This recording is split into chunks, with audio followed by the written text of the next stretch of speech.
In this insightful session, advocate and law professor Gautam Bhatia, the author of the Indian Constitution, joins Amrita Mukherjee, managing editor at HarperCollins India, to explore his journey as a writer, his passion for reading, and the role authors play in shaping public discourse and societal change.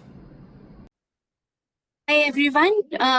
Today we are here with Gautam Bhatia, advocate, professor, and of course the author of several non-fiction and fiction books on the occasion of World Book Day. Thanks, Gautam, for being here. Thanks for having me on. Okay, so since this is happening on World Book Day, I would like to ask you, the first question I would like to ask you is about books. So what role have books played in your life? I think books have played a very foundational role in my life. And I grew up around books, and from very early on, my parents made sure that I was surrounded by books. This was the era of the Soviet Union's last few years, and there were a lot of very cheaply available and very good books that came from Raduga publishers, Progress publishers, and so on. So our house was filled with those books, Russian fairy tales, other kinds of books, novels, poetry, and of course, along with that, Indian books as well. And my parents also had their own bookshelf and with their books, and they never stopped me from accessing those, even though those books are perhaps a lot more advanced for my age. So I grew up around books. Books have always been an integral part of my life from the very beginning. And of course, now you're an author as well. Yes. And you're in quite a unique position because you write not just non-fiction, but also fiction, and very different types at that. You know, your non-fiction is around the Constitution, whereas your fiction is science fiction. So is it, what is the experience like of, switching between the two, writing in these two genres, and how difficult or easy it is to switch from one to the other? Yeah, these are very different styles of writing and demand very different approaches. So when you're writing nonfiction, specifically when you're writing legal nonfiction, then the whole point is to make an argument that is as precise and as direct as possible. So to make your case, to take a side on an argument and to demonstrate why that argument is the correct one. And this is true if you're writing legal briefs, if you're writing academic work, writing op-eds, so whichever domain you're writing in.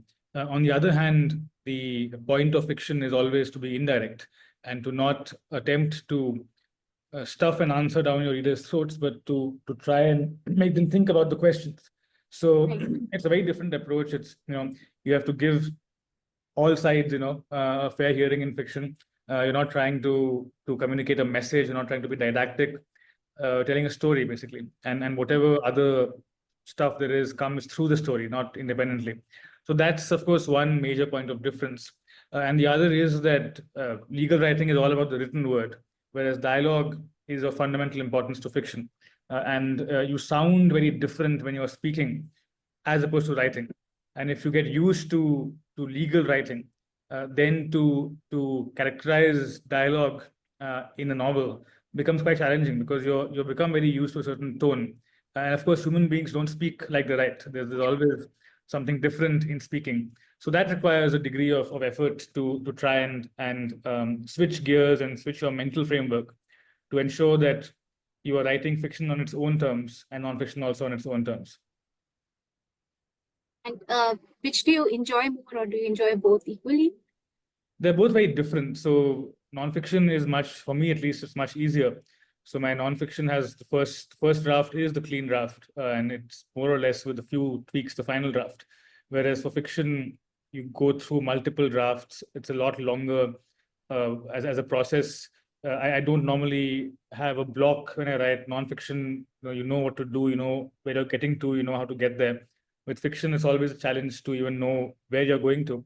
And so the possibility of a block of not being able to write for a long time, is always there. So I find fiction writing more challenging, more difficult, and more painful as a process.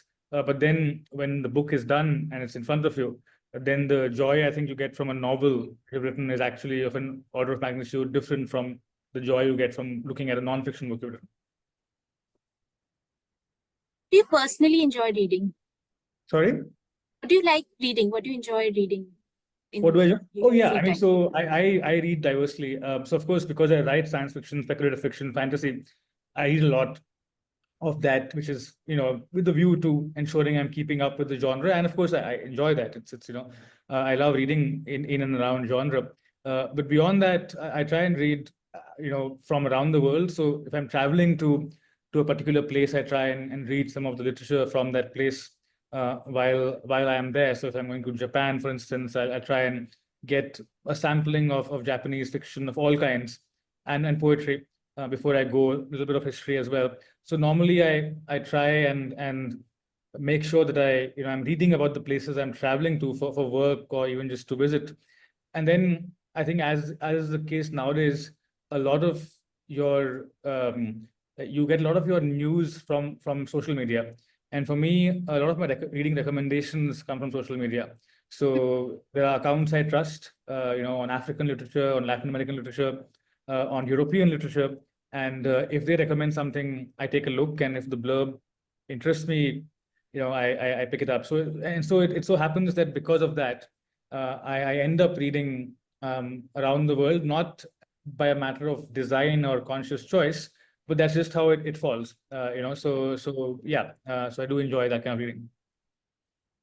And do you have any favorite books that you return to time and again, or is it always something? Yeah. So there's this Lebanese Palestinian writer, Lebanese writer, writes about Palestine, Elias Khoury, who passed away last year. Of course. So Yeah. his book, Gate of the Sun, is perhaps my favorite novel, and it's a novel I keep coming back to. There is Ismail Kadare, the Albanian writer, who also unfortunately passed away last year, and his book Broken April, which is all about the way that national myths are constructed and just the harm that they can do, written in a beautiful lyrical style, is a book I go back to often. Okay. So, of course, you said grown up with books, and your reading habit was inculcated from childhood onwards. But if someone is just starting out on the reading journey, do you have any suggestions, any books, any way that they can keep up the habit and not fall off the wagon, so to speak? Well, I think it would depend on what their interests are and what they're looking for. So I mean, for example, if you're looking for books about deep and conflicted friendships, specifically, say, for example, between women, then Elena Ferrante, I would immediately say read Elena Ferrante, or read Jennifer Makumbi, is the first woman. If you're interested in certain kind of political fiction, then I'd ask like which country, and then go from there. So if it's again Palestine, then Emil Habibi, because of course Palestine's in the news right now for good reason, for bad reasons, but for obvious reasons. So Emil Habibi, Elias Khoury, Sahar Khalifa, all of those people. So I think it depends on. The thing is that I think the mistake people often make is they go with the Booker Prize shortlist, for example. So what people do is they say, okay, these 6 books are the Booker Prize shortlist. I will make my way through the shortlist. For me, at least, I mean, it may work for some people. For me, it doesn't make sense because books speak to you differently based on where you are in your life and what you're looking for. And so the book that is appealed to a Booker Prize jury will not necessarily appeal to you, but because it's the Booker Prize shortlisted book, there's almost a pressure to finish the book and to enjoy it. I think that often puts people off reading, because if you feel like you're forcing yourself to enjoy something, it's already you've gone down the wrong track. So I would say that maybe perhaps get clarity on the kind of literature that you think you will enjoy, and then also if you're not enjoying a book, just put it down, and it's okay not to finish a novel, and move on to something else that you will enjoy. I think once you start enjoying reading, then the rest will follow. So your basic message is that reading should be a pleasurable activity, not something to be done as a chore. Well, so if you're a professional writer, obviously you often need to read because you have to be aware of what people are writing in your field, and you read to learn the craft. So you see what writers are doing and why it's working, and you try and learn the craft from reading. But if you're not a professional writer, then reading should be only a pleasurable activity. And of course, pleasure is not, pleasure includes thinking and reflecting on what you're reading, a book that prompts you to question your assumptions, your premises, all of that. So pleasure is not just, something superficial. Pleasure could be deep and lasting. So I'd say that read the books that give you that kind of deep pleasure. Okay. And finally, do you have any message for the viewers on World Book Day, please? No, I think that reading has given a lot to me in my life, and I would definitely say that when everything else does not make sense in your life, and there are moments of loneliness or moments of when you're down, one of the things that helps is books, and it really helps a lot. Absolutely. I'd say that it's a good thing to have that to go to and to escape to, and also I'd say that if you are thinking of becoming a writer, then the best time to start is today. So and then keep writing after that. Thank you, Gautam. I think that's all we have right now. And thank you so much for joining us today and for all your insightful views on reading and on books. It was lovely chatting with you. Thank you so much. Thank you.